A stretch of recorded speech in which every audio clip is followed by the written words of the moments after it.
नमस्कार दर्शक मित्रों, मैं एस्ट्रो नीता पांडे अपने यूट्यूब के चैनल पर आपका बहुत बहुत स्वागत कर रही हूँ। हम लोग आज जो विषय लेकर के आए हैं वो भी सूर्य ग्रहण पर ही आधारित है। इस सूर्य ग्रहण अगर आप काफी दिनों से किसी समस्या से जूझ रहे थे तो उन सभी समस्याओं का समाधान आप पा सकते हैं छोटी सी पूजा, छोटे से साधना और छोटे से मंत्र के द्वारा। ये सूर्य ग्रहण काफी समय के बाद, समझिए इस दशक का ये सबसे बड़ा सूर्य ग्रहण होगा। उसके बाद 2020 में ऐसा सूर्य ग्रहण हमें देखने को नहीं मिलेगा। और राहु, बुध और सूर्य के साथ तो ऐसा सूर्य ग्रहण हमें वापस शायद 18 साल के बाद ही देखने को मिले। हालांकि राहु और सूर्य का सूर्य ग्रहण तो होगा पर मिथुन राशि में नहीं होगा, क्योंकि मिथुन राशि राहु की उच्च राशि है और पूरे 18 साल के बाद राहु अपनी स्वराशि या अपनी उच्च राशि में गोचर कर रहे हैं। दर्शक मित्रों, वैसे तो 5 जून से लेकर के 5 जुलाई के बीच में 3 ग्रहण लग रहे हैं। 5 जून को लगने वाला चंद्र ग्रहण और 5 जुलाई को भी लगने वाला चंद्र ग्रहण हमारे जीवन पर, मन मस्तिष्क पर किसी भी तरह से प्रभाव करने वाला नहीं होगा, प्रभावशाली नहीं होगा। ज्योतिष की दृष्टि से इन दोनों चंद्र ग्रहणों का किसी भी तरह से महत्व नहीं है हमारे जीवन पर, पृथ्वी पर, जन जीवन पर। किसी भी तरह से इसका कोई पॉजिटिव या नेगेटिव इफेक्ट नहीं देखने को मिलेगा, क्योंकि ये एक पृच्छाया चंद्र ग्रहण है जिसका धरती के ऊपर रहने वाले या पूरे ब्रह्मांड में किसी भी तरह का नेगेटिव या पॉजिटिव असर नहीं होगा। तो अब हम लोग बात करेंगे 21 जून 2020 को लगने वाले सूर्य ग्रहण की, जो सूर्य ग्रहण बहुत ही प्रभावशाली माना जा रहा है। अच्छा नहीं कहा जाएगा, ग्रहण शब्द ही अच्छा नहीं होता, लेकिन हर तरह से एक सिक्के के 2 पहलू होते हैं। हर तरह से कुछ अच्छा भी नहीं होता और हर तरह से सब कुछ बुरा भी नहीं होता। दर्शक मित्रों, सबसे पहले आप जानिए कि 21 जून 2020 को जो सूर्य ग्रहण लगेगा वो लगेगा सुबह में 10:20 से और रहेगा दोपहर 1:40 तक। दर्शक मित्रों, सूर्य ग्रहण का सूतक काल जो होता है वो 12 घंटा पहले ही लग जाता है। इसलिए आपको 20 तारीख रात 10:20 से सूतक काल शुरू हो जाएगा और जो रहेगा 1:40 तक। तो इस तरह से सूतक काल में किसी तरह का खाना पीना हर तरह से निषेध माना गया है। अच्छे कार्य, पूजा कर्म सब तरह से निषेध माने गए हैं। लेकिन इस समय ये सूर्य ग्रहण जो हो रहा है वो जून के महीने में हो रहा है और बहुत ही ज्यादा गर्मी होने की वजह से अगर 10 बजे से लेकर के 1:30-2 बजे तक पानी ना पिया जाए तो हो सकता है डिहाइड्रेशन की समस्या हो जाए, कुछ और तकलीफ हो जाए। इसलिए आप इस समय बहुत ज्यादा तीखा, तला हुआ, बहुत ज्यादा गरिष्ठ भोजन ना करें, अनाज लेने से बचें, लेकिन आप थोड़ा सा पानी या थोड़ा सा जूस तो ले ही सकते हैं। स्वास्थ्य को ध्यान में रखते हुए वैसे खाना पीना वर्जित रहता है सूतक काल में। लेकिन आप खासकर 10:20 से लेकर के 1:40 तक अगर कुछ ना लें तो आपके लिए ये सर्वश्रेष्ठ रहेगा। ग्रहण के दौरान, सूतक के दौरान ही मंदिरों के सभी कबाट बंद कर दिए जाते हैं, किवाड़ बंद कर दिए जाते हैं, घर के मंदिरों में भी पर्दे बंद कर दिए जाते हैं और हर तरह से हम लोग अवॉइड करते हैं पूजा पाठ, किसी तरह का दिया बत्ती नहीं करते। खासकर मूर्तियों का स्पर्श नहीं किया जाता, भगवान का स्पर्श नहीं किया जाता। मानसिक जप करने का बहुत अधिक यहाँ पर विधान बताया गया है। तो आप 21 जून को इस सूर्य ग्रहण का अपनी जीवन में चली आ रही समस्याओं का किस तरह से लाभ ले सकते हैं, ये आप आज मेरे इस एपिसोड में जानेंगे। 20 जून 10:20 से ही आपको इन सब चीजों का ध्यान रखना है। 1:40 तक, 21 जून 1:40 तक इन सब चीजों का ध्यान रखना है। दर्शक मित्रों, जैसे ही सुबह 10:20 पर ग्रहण शुरू हो वैसे ही आपको नहा धोकर एक स्वच्छ वस्त्र पहन लेना चाहिए। हो सके तो ऊन का आसन ले लेना चाहिए और पूर्व दिशा में मुंह करके बैठ जाना चाहिए। दर्शक मित्रों, और सभी जितने भी मंत्र आम दिनों में हम लोग करते हैं उसमें दिशा का बहुत बड़ा महत्व है। लक्ष्मी के लिए उत्तर दिशा, शनि देव के लिए पश्चिम दिशा, इसी तरह मंगल देव के लिए और पितरों के लिए हम लोग दक्षिण दिशा, नौकरी के लिए, सूर्य के लिए हम लोग पूरब दिशा। इसी तरह से हम 8 दिशाओं का अलग अलग तरीके से उपयोग करते हैं। लेकिन ग्रहण के दौरान दिशाओं का महत्व नहीं रहता, सिर्फ एक ही दिशा पूर्व दिशा में ही आप किसी भी कार्य के लिए, उसकी सिद्धि के लिए अगर आप मंत्र जाप करते हैं तो सिर्फ और सिर्फ पूर्व दिशा में ही मुंह करके आपको बैठना है। आप एक स्त्री हैं तो इस चीज का ध्यान रखें कि पीरियड में जो कपड़े पहने हों वो कपड़े आप न पहने। आप सुबह 10:20 के पहले ही नहा धो करके स्वच्छ वस्त्र पहन करके ऊन का आसन लेकर के पूर्व दिशा में मुंह करके बैठ जाएं। और मैं अभी बताने जा रही हूँ आपकी समस्याओं के अनुसार आप किन मंत्रों का जाप करें, क्या छोटा सा उपाय करें कि आपकी समस्याएं धीरे धीरे समाप्त होने लगे। आपका कुछ प्रश्न है तो आप हमें कमेंट में पूछ भी सकते हैं। हम लोग सबसे पहली जो बात करेंगे, हमारे पास आने वाला अधिक से अधिक प्रश्न जो है वो विवाह संबंधी प्रश्न है। तो अभी हम लोग विवाह की बात करेंगे। स्त्री हो या पुरुष हो, दोनों को स्वच्छ कपड़े पहन करके और आसन पर बैठ जाना है, पूर्व दिशा में मुंह करना है। स्त्री के लिए मैं जो मंत्र बोल रही हूँ ये मंत्र बोलना है और पूरे ग्रहण के दौरान बोलते रहना है और उसके बाद जब तक शादी ना हो जाए, विवाह ना हो जाए, तब तक इसका एक माला का जाप करते ही रहना है। अब आप मंत्र सुनिए। कात्यायनी महामाये महायोगिन्यधीश्वरी नंद गोप सुतम देवीं पतिम में कुरुते नमः। ये मंत्र स्त्रियों के लिए है। आप ग्रहण के बाद 3 गांठ हल्दी की और 1.25 किलो चावल चने की दाल के साथ दान करते हैं किसी ब्राह्मण को, तो शीघ्रता ही होगी, आपकी शादी शीघ्र ही होने के योग बनने लगेंगे। अब हम पुरुष की बात करते हैं। वैसे लड़के जो विवाह के इच्छुक हैं, विवाह नहीं हो पा रहा है, तो उनको क्या करना चाहिए? उनको अर्गला स्तोत्र का ये मंत्र करना चाहिए। ओम पत्नीं मनोरमां देहिं मनोवृत्तानुसारिणीं तारिणीं दुर्ग संसार सागरस कुलोद्भवाम। दान आपको भी 3 गांठ हल्दी, चावल और चने की दाल का ही करना है। इस तरह से आप इन मंत्रों को रोज दैनिक जीवन में शामिल कर लें। जब तक आपका विवाह नहीं हो जाता तब तक माँ भगवती की कृपा आप सब पर बरसेगी और आप एक सुंदर पति या पत्नी को प्राप्त करेंगे। हम लोग अगली समस्या की बात कर रहे हैं जो बार बार आ रही है, वो है संतान संबंधी समस्या। इस समय हमारे प्रश्नों में ज्यादातर संतान संबंधी समस्या आ रही है। तो आप पति पत्नी दोनों लोग नहा धो करके स्वच्छ वस्त्र पहन करके ऊन का आसन लेकर के पूर्व दिशा में मुंह करके आप संतान गोपाल मंत्र का जाप करें। संतान गोपाल मंत्र ये है, ओम क्लीम ओम देवकी सुत गोविंदम वासुदेवम जगतपते देहि मे तनयम कृष्णम त्वमहं शरणागतम। इसके बाद आप भी किसी भी कृष्ण मंदिर में जाकर के माखन और मिश्री का दान करें, कच्चे दूध का दान करें, तो शीघ्र आपके संतान होने का योग बनने लगेगा। हम लोग जिस अगली समस्या की बात करेंगे दर्शक मित्रों, वो समस्या है धन। इस समय धन की समस्या से सभी लोग जूझ रहे हैं और इस कोरोना काल में जहां पर बहुत ज्यादा नौकरियां भी छीन गई हैं, व्यापार भी ठप हो गए हैं, इन परिस्थितियों में इन मंत्रों का करना आप सबके लिए फायदेमंद रहेगा। आप महालक्ष्मी का ये मंत्र कर सकते हैं।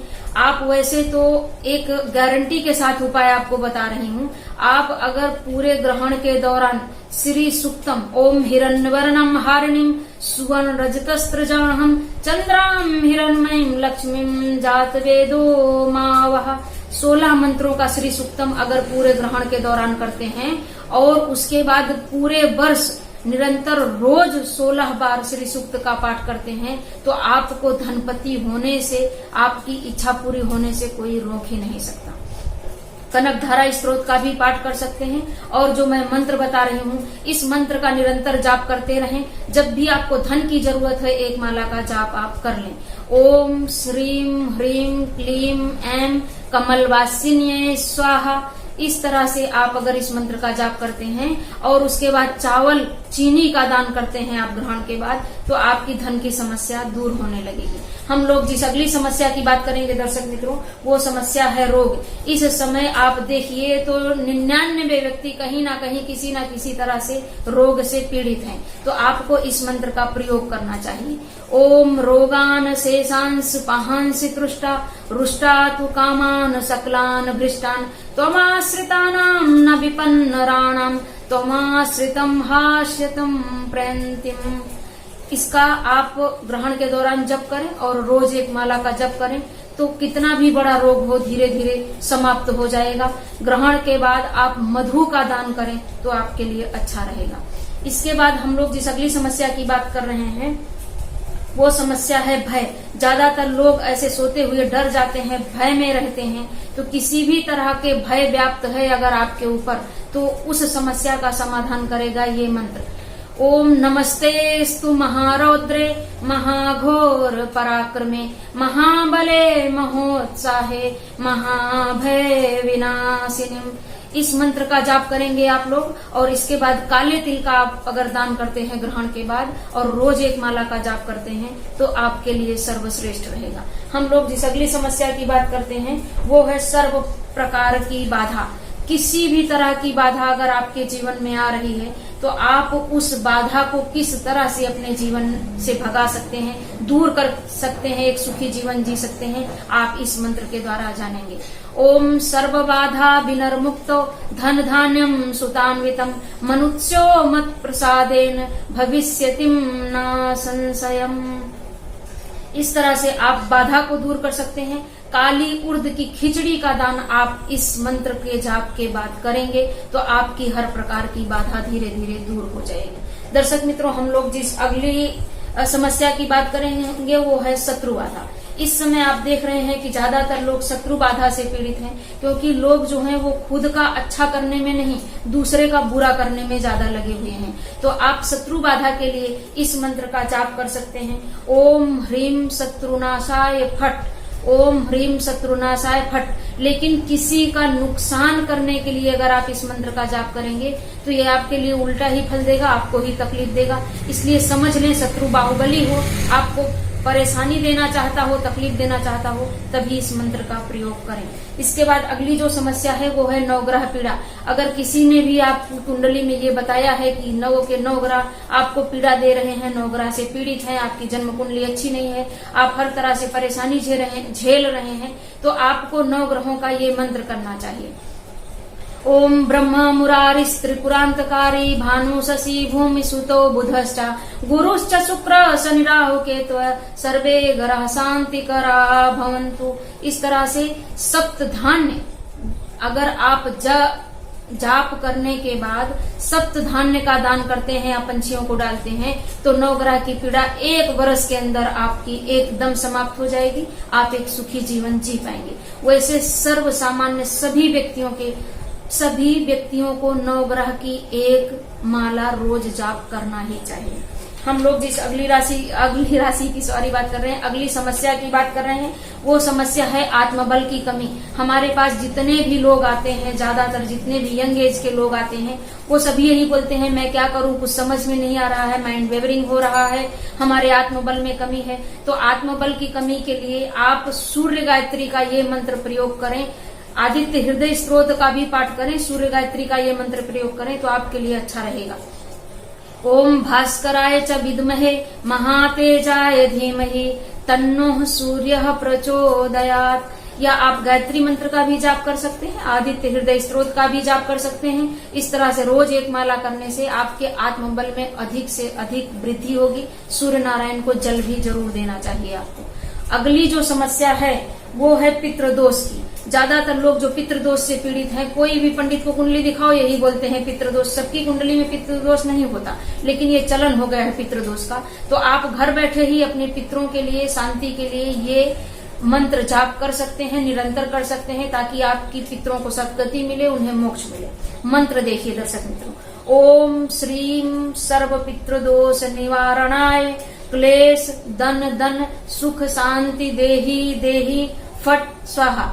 इस मंत्र का निरंतर आपको एक माला जाप करना चाहिए। पीपल के नीचे बैठ करके जल दे करके पीपल को, और पीपल के नीचे बैठ करके जाप करते हैं तो तुरंत ही पितृदोष में राहत मिलेगी। उसके बाद जो अगला मंत्र है वो आत्म कल्याण के लिए है कि हम लोग इस पृथ्वी पर आए हैं तो हमारा उद्देश्य सबसे पहला यही होना चाहिए आत्म कल्याण का। तो आत्म कल्याण के लिए आप ओम नमो भगवते वासुदेवाय मंत्र का जाप करें और निरंतर एक माला इसका जाप करते ही रहें। जितना ज्यादा आप करेंगे उतना ज्यादा आपके लिए ये शुभकारी रहेगा। अगली जो समस्या है वो है, अगर आपके यहाँ कोई भी आपका रिश्तेदार, आपका घर का, आपका पति पत्नी, बेटा बेटी, पड़ोसी, कोई भी अगर किसी ऐसी बीमारी से जूझ रहा है या कहीं भी उसको पंडित जी ने बता दिया है कि इनको अल्प आयु का योग है, तो ये समझ लीजिए कि आप उसके लिए संकल्प लेकर के महामृत्युंजय का ये मंत्र कर सकते हैं,